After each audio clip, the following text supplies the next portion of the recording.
Chargesheet में ये साबित हो गया कि वो दोषी हैं, लेकिन उसके बावजूद भी संदीप सिंह खुलेआम घूम रहे हैं। वो महिला जो है जिसके साथ छेड़खानी हुई, जिसके साथ यौन शोषण हुआ, उसके खिलाफ वो संसद के अंदर, विधानसभा के अंदर कह रहे हैं कि संदीप सिंह के खिलाफ कोई कार्रवाई नहीं होगी, नहीं होगी, नहीं होगी। तो अखिल भारतीय किसान यूनियन से आपने इतना संघर्ष किया, आप बोलते हैं हमें काम चाहिए, काम चाहिए। अब खट्टर साहब आपको जो चंद्रमा पे लेके जा रहे हैं, वहाँ पर आपको काम नहीं, कितना अच्छा फील हो? वो तो रंडा उत्सव है, सारे ने रंडा करना चाहे जो सारे रंडे हो जी। कैसे? हाँ, चंद्रमा पर टपाए करना है जो सारे 13 वर्ग हो जी। जैसे कि आप सबको पता है कि अब की बार है जो G20 सम्मेलन है वो अपना भारत में होने लग रहा है, और बीजेपी और जो बीजेपी के लोग हैं अपनी पीठ ने थपथपाने लग रहे हैं भाई। और G20 का क्या मकसद हो रहा है? इकोनॉमिक्स को कैसे सुधारा जाए, कैसे है भाई इसको है जो ग्रोप किया जाए, तो इसके लिए G20 हो रहा है। इबकाल है ये भारत ने मिली है, इसकी जो मेज़बानी भारत करने लग रहा है। तो जहां हम G20 की मेज़बानी कर रहे हैं और जो भाजपा के सांसद है, विधायक है, मुख्यमंत्री अपनी पीठ थपथपाने लग रहे हैं, वहीं मनोहर लाल खट्टर जो हमारे जो प्रदेश के मुख्यमंत्री है वो जनसंवाद कर रहे हैं। लेकिन जनता का है वो जनसंवाद नहीं, जनस्वाद लेने लग रहे हैं। और उनके जनसंवाद में अपना अलग अलग तरीके से है जो उनके बयान देखे होंगे, जिस तरह में है जो मुस्कुरा के कहते हैं। और एक महिला वीडियो वायरल हो रही है, एक महिला का जी हमारा गाँव में या हमारा आसपास के एरिया में फैक्ट्री लगाए ताकि जो हमारी महिला है उन्हें काम मिल जाए। और इस पर सरकास्टिंग करते हुए, मतलब व्यंग कसते हुए है जो समाइलता है मनोहर लाल खट्टर नु को है तो हमने सारे आने नु चंद्रयान पे चौथा लेजन ले रहे, चंद्रमा पे लेकर जाएंगे और तो हमने काम दुआवांगे। तो इस बयान पर आप कैसे सोचो हो, कैसा ये बयान है कि ऐसा बयान है जो जिनके प्रदेश की जिम्मेदारी है, जो प्रदेश की मुख्यमंत्री पे है, उन्होंने ऐसे बयान है शोभा दे में। तो हमारे साथ किसान जो आगू नेता है उनका बात कराएंगे, नेत्री है। नमस्कार जी। नमस्कार जी। खट्टर साहब का जनसंवाद कैसा चल रहा है? और जनसंवाद की कुछ वीडियो ऐसी वायरल हो रही है, और एक वीडियो में वो लेडीज बोलती है भाई काम धंधा दुआ दो, और मैं नुगा था हमने शहर चांद पे लेकर जाऊंगे। क्या कहना जी आपको? देखिए, बीजेपी की रणनीति हमेशा से यही रही है। बीजेपी जो है हरियाणा के अंदर बेटी बचाओ बेटी पढ़ाओ का नारा दे के हरियाणा के अंदर सत्ता के अंदर आई थी। और चाहे हम पूरे देश के लेवल पे देखें, चाहे प्रधानमंत्री के लेवल पे देखें, अभी पिछले दिनों मणिपुर के अंदर जो महिला का केस हुआ उसके अंदर देखिए पूरे मणिपुर जल रहा था। पूरे मणिपुर के अंदर हज़ारों लोगों की मौतें हुई हैं। कितनी महिलाओं की जो वीडियो जो वायरल हुई वो घटनाक्रम मणिपुर की, उसके अंदर एक नौजवान लड़की जो 21 साल की लड़की है उसको निर्वस्त्र करके पूरे उनके इलाके के अंदर घुमाया गया और लोग उसके साथ छेड़खानी कर रहे हैं। उसके ऊपर प्रधानमंत्री पूरे देश का जो है, जो अपने आप को ये कहता है कि मैं पूरे देश के अंदर सबसे बड़ा व्यक्ति हूँ और प्रथम नागरिक हूँ, तो वो ये कह रहा है कि मतलब उसकी 1 मिनट की भी बाइट नहीं है। जब वो संसद के अंदर बोलते हैं, आए तो 79 दिन बाद आए। हाँ, 79 दिन के बाद जब आए तो 36 सेकंड मणिपुर के ऊपर बोले, लेकिन उन 36 सेकंड में भी उन्होंने मणिपुर के अंदर जो घटनाक्रम हो रहा है उसके ऊपर कोई दुख व्यक्त नहीं किया कि पूरे देश के अंदर जिस नारे को लेकर वो आए थे और महिलाओं के साथ क्या आज के दिन हो रहा है उसके ऊपर उन्होंने कोई रिएक्शन नहीं दिया। लेकिन उसके बाद बिल्कुल दूसरे उसके विरोध में देखें तो बिल्कुल ड्रामेबाजी। रक्षाबंधन के दिन मणिपुर की बहनों से राखी बंधवाना चाहता हूँ। जिन मणिपुर की बहनों के साथ, जिन मणिपुर की बेटियों के साथ वहाँ पे इतना बुरा काम हुआ, उनके लिए उनके अपराधी जो आज भी खुले घूम रहे हैं उन पर कोई एक्शन नहीं हुआ। हरियाणा के अंदर बात करें, जो मुख्यमंत्री जनसंवाद करते घूम रहे हैं, हरियाणा के अंदर संदीप सिंह का मसला आया, अभी पूरी जांच प्रक्रिया पूरी होगी। हरियाणा के बीजेपी के खेल मंत्री हैं, हरियाणा खेल मंत्री हैं। चार्जशीट में ये साबित हो गया कि वो दोषी हैं, लेकिन उसके बावजूद भी संदीप सिंह खुलेआम घूम रहे हैं।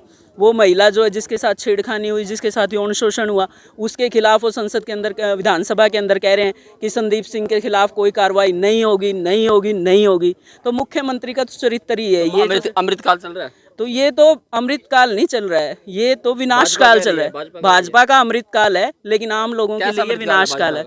भाजपा तो अपने आप में उनके स्वर्णिम दिन है। आज देखिए जितने भी पॉलिटिकल चंदे लिए जा रहे हैं, जितना भी ये जो इलेक्टोरल बॉन्ड से जो चंदा आता है, आज सबसे ज़्यादा बीजेपी ले रही है पूरे देश के अंदर। अभी पिछले दिनों अखबारों के अंदर भी छपा कि पूरे देश के अंदर जितनी पॉलिटिकल पार्टी हैं 6446 करोड़ का चंदा उनके पास फिर आपकी सुन तो लिए सरकार ने। खट्टर साहब आपको चंद्रमा पे लेके जा रहे हैं चंद्रयान 4 के अनुसार, और क्या चाहिए जनता को? बिल्कुल चांद पे नहीं जाना चाहते कोई ना, चांद पे जाना तो अच्छी बात है, देश के विकास के लिए बहुत संभावना है। हमें पता है वो कहाँ लेके जाना चाहते हैं। बीजेपी का जो एजेंडा है, जो बीजेपी लागू करना चाहती है पूरे देश के अंदर, अंदर। बीजेपी तो इंडिया के पीछे पड़ी हुई है, वो तो ये कह रही है इंडिया ही गलत है। ये अभी पिछले दिनों कल जो कंगना रनौत का भी बयान आया कि ये जो इंडिया है ये हम गुलामी का प्रतीक है, हम गुलामी के नाम से आज़ाद हो रहे हैं, जबकि ये जो हमारे देश के संवैधानिक तंत्र के ऊपर हमला है, एक तरह से संघीय ढांचे के ऊपर हमला है हमारे देश के। लेकिन बीजेपी कहती है संविधान को बचाना हमारा प्रथम कार्य वो तो ये कहते हैं कि संविधान होना ही नहीं चाहिए। बीजेपी ने तो 1946 के अंदर तिरंगे को जलाया था अपने। आज तक बीजेपी का जो नागपुर के अंदर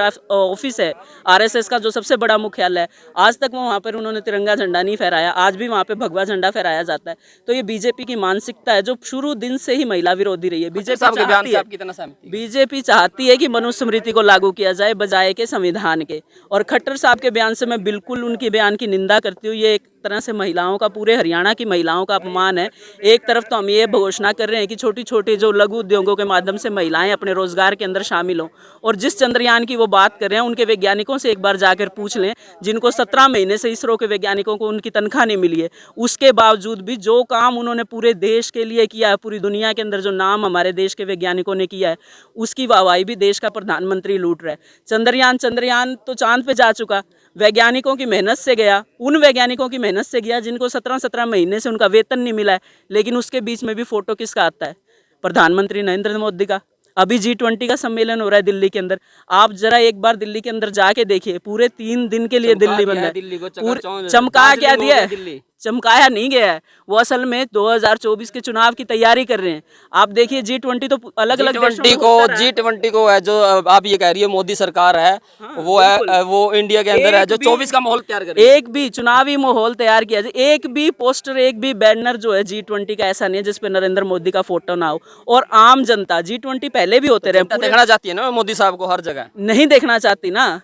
यही तो प्रॉब्लम है। ये मीडिया जो पूरा कॉर्पोरेट, बिल्कुल कॉर्पोरेट मीडिया जो है वो धक्के से लोगों के अंदर एक दिमाग तैयार कर रहा है। अभी बीजेपी ने जो नूह के अंदर भी करवाया वो भी, और तमाम तरह से जो पूरे देश दिल्ली के अंदर जो आम लोगों को जो बंधक बनाया गया है, 2 दिन तक कोई भी व्यक्ति अपने घर से बाहर नहीं निकल सकता। धारा 144 लगी हुई पूरी दिल्ली के अंदर। पूरी दुनिया की हम मेज़बानी कर रहे हैं और अपने नागरिकों के जो मौलिक अधिकार हैं, जो उनके संवैधानिक अधिकार हैं, उनके ऊपर हमला कर रहे हैं, उनको नज़रबंद कर रहे हैं। ये तो कोई आयोजन नहीं है। तो ये एक तरह से पूरी तरह से चुनावी कैंपेनिंग है जिसमें बीजेपी लगी हुई है।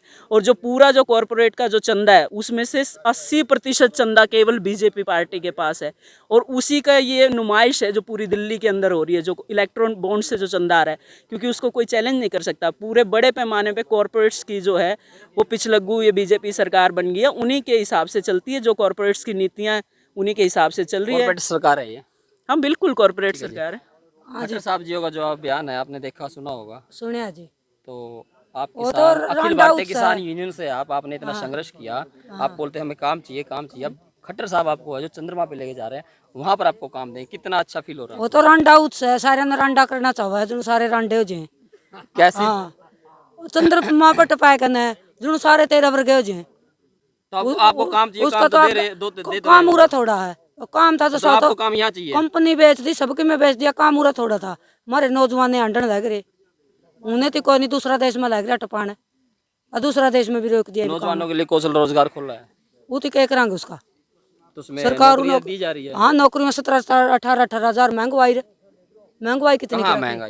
महंगाई क्यों नहीं? सिलेंडर कितने महंगे कर रखे। तो 200 रुपये कम कर तो दिया। और आप महिलाओं को है जो शगुन दिया है मोदी साहब ने, 200 कम 1100 का करके 5-4 1100 पे ले गया, और फिर 200 घटा दिया तो घटा मान लिया। हम कौन मान दे घटा? कौन मान दे? ना कौन मान दे। और मोदी साहब को मैंने सगन दिया है, के दिया होती? 200 रुपये मैंने राखी के नाम के 200। वो तो रंदा अंडा कर माना रांडा होते, के दे दिया होती सगन? 1100 का करके 200 घटा दिया। नहीं, जनता बौड़ी को नहीं, हम पागल को नहीं। बेटी पढ़ाओ बेटी बचाओ यू नारा लाया कर वहाँ मणिपुर में क्या हो गया? बेटियों को बचाया जा रहा, कोई नहीं बचा रहा। सब तक बुरा हाल इस सरकार में होया बेटियां का। ये सरकार जितना बुरा हाल होया है कोई नहीं और सरकार में। ओपोजिशन के होगा कांग्रेस ही आप? हम तो कुछ है नहीं, हम तो संघर्ष करा। किसान नेता हम तो संघर्ष करांगे। डबल आई कर दी है। क्या कर दी? डबल आई कोशिश कर दी। कह रहे हैं वो काले कानून लिया 13 भी नहीं पड़े रहे हम थोड़ा। तो वापिस ले लिए मोदी साहब ने? ले लिए के डंडा दे दिया नाश्ता में, जहाँ तो ले लिए। और क्यों ले लिए? 24 में किसको देखना चाहते हो?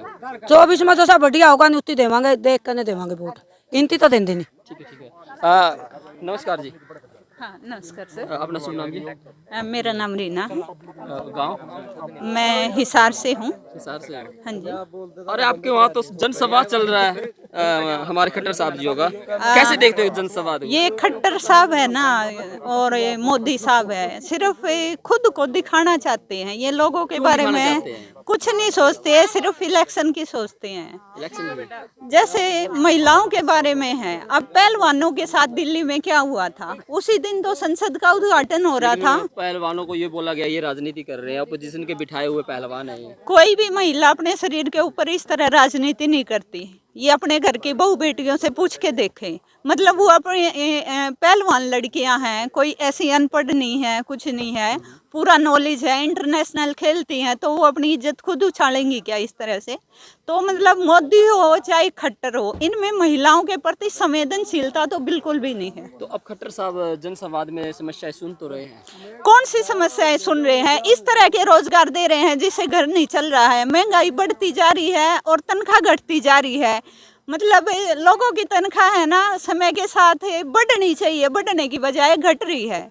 कौशल जैसा ले आइए, कौशल क्या है? कौशल में इस तरह से बांध दिया बेचारे भूखे बेरोजगारों को, वो भूखे मरते। बेरोजगारी है सरकार में, बहुत ज्यादा बेरोजगारी है। और जो ये सक्षम योजना लाए हों, चाहे कौशल योजना, इतना शोषण है कि बच्चों के पास रोजगार नहीं है। तो जो पोस्ट ग्रेजुएट बच्चे हैं वो सक्षम में काम करने जाते हैं। सक्षम में ये कहा है कुछ घंटे काम करना है, लेकिन कुछ घंटे काम नहीं, पूरा का पूरी फाइलें उन्हें निपटानी होती है, क्योंकि ऑफिसों के अंदर जो कर्मचारी है, कर्मचारियों की कमी है, काम की तय लगी होती है और फिर वो काम सक्षम से करवाया जाता है। वो बच्चे जो पढ़े लिखे हैं, जिनके अंदर किसी में साइंस का टैलेंट है, किसी में कंप्यूटर का है, तो सरकार है जो नौजवान साथियों को है ऐसे रोजगार देके मैनिपुलेट कर रही है। वो है ना, उनका इतना शोषण कर रही है कि उनका दिमाग जो पढ़ लिख के ठीक ठाक था ना, वो खराब होने की तरफ जा रहा है। मतलब ठीक है जी। तो भाई जनता जनार्दन है, सबका यही कहना है कि रोजगार चाहिए तो इसी धरती पे चाहिए, भारत पे चाहिए, क्योंकि यहीं पे है जो भाजपा को है, उन्हीं वादों के जो उनको वादे थे उन्हीं वादों पर है जो इन्होंने विश्वास जताया था जनता ने, और इनको 14 में और 19 में जो भारत में इनकी सरकार बनाई थी, प्रधानमंत्री नरेंद्र मोदी जी को है नेतृत्व में देश चल रहा है। और जनता कह रही है हमें यही है जो रोजगार चाहिए, चंद्रमा पे नहीं हमें रोजगार चाहिए है।